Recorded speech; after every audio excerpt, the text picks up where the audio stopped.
আসসালামু আলাইকুম ভিউয়ার্স, রেহেনার রান্নাঘরে আপনাদেরকে স্বাগতম। আশা করি দেশ ও প্রবাসে যাই যেখানে আছেন আল্লাহর রহমতে ভালো আছেন, সুস্থ আছেন। আজকে আমি আবার একটা দারুণ মজার রেসিপি নিয়ে চলে এসেছি। আজকে আমি বুট বা ছোলা দিয়ে খাসির মাংস রান্না করে দেখাবো। এখানে আমি খাসির মাংস নিয়ে নিয়েছি 300 গ্রাম। আমি ছোট ছোট সাইজ করে কেটে নিয়েছি। এখানে হাড্ডি চর্বি মেশানো মাংস আছে। মাংসগুলোকে আমি পরিষ্কার করে ধুয়ে একটা ছাকনাতে রেখে আমি পানিটা ঝরিয়ে নিয়েছি। বুট বা ছোলাটাকে আমি সিদ্ধ করে নিয়েছি। এটাকে আমি সিদ্ধ করে পানিটাকে আমি ঝরিয়ে ফেলে তারপর আমি পরিষ্কার করে ধুয়ে নিয়েছি। এটা খুব ভালো করে আমি সিদ্ধ করে নিয়েছি।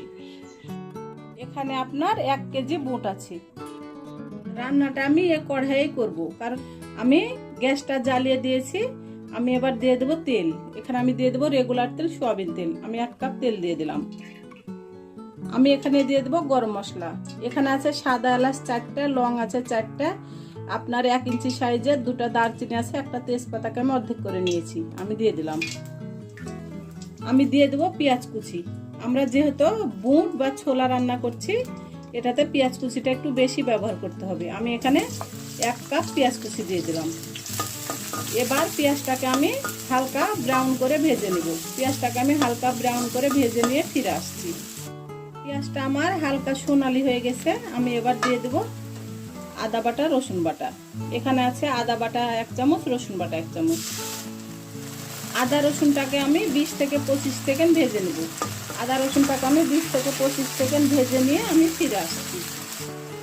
আদা রসুনটাকে আমি 20 থেকে 25 সেকেন্ড ভেজে নিয়েছি। এবার আমি দিয়ে দেবো গুঁড়া মশলা।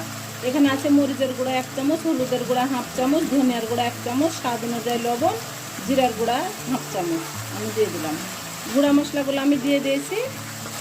এবার আমি দিয়ে দেবো অল্প করে পানি, গুঁড়া মশলাগুলো যেন পুড়ে না যায়। গুঁড়া মশলাটা দেওয়ার পরে অবশ্যই আপনাকে 3 থেকে 4 মিনিট কষিয়ে নিতে হবে।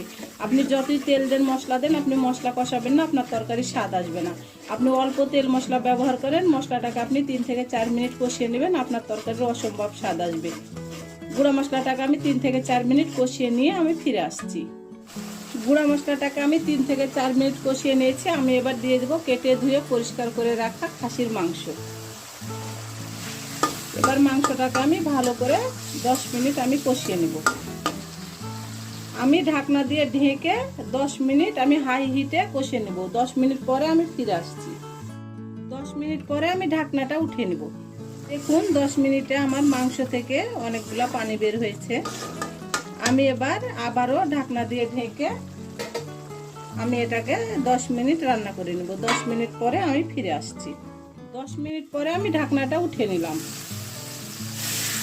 আমার মাংসটা ভালোভাবে কষানো হয়ে গেছে। আমি ভালো করে কষিয়ে নিয়েছি।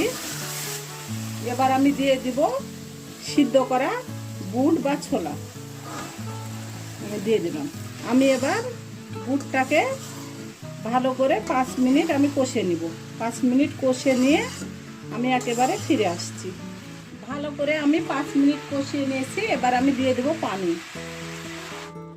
আমি এখানে এই কাপের 1 কাপ পানি দিয়ে দিলাম। আমি এবার আবারও ভালো করে নেড়ে চেড়ে দেব।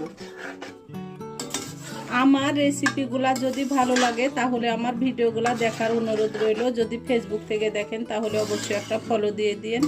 ইউটিউব থেকে দেখলে একটা সাবস্ক্রাইব করার অনুরোধ রইল। হাতে যদি সময় থাকে লাইক, শেয়ার, কমেন্ট করে দিন। আপনাদের একটা শেয়ারে আমি অনেক দূরে এগিয়ে যেতে পারবো। আমি ঢাকনা দিয়ে ঢেকে 20 মিনিট রান্না করব। 20 মিনিটের মধ্যে আমি 2-3 বার নেড়ে চেড়ে দেবো। 20 মিনিট পরে আমি ফিরে আসছি। 20 মিনিট পরে আমি ঢাকনাটা উঠিয়ে নিলাম।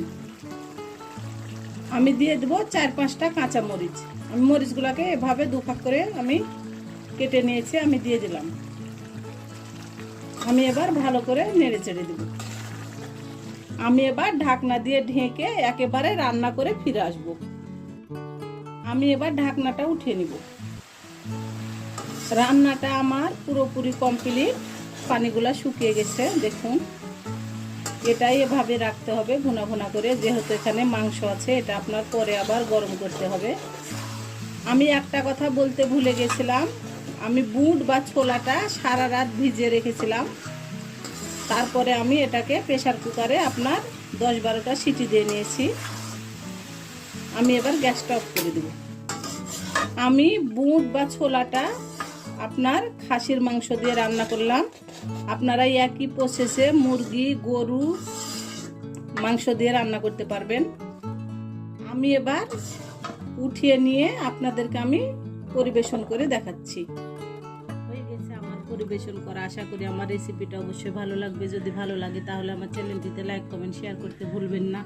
বেশি বেশি করে সাবস্ক্রাইব করার অনুরোধ রইল। তাহলে আজকের মতো এখানে বিদায়। আবার অন্য কোনো রেসিপি নিয়ে আসবো। সবাই ভালো থাকবেন। আল্লাহ হাফেজ।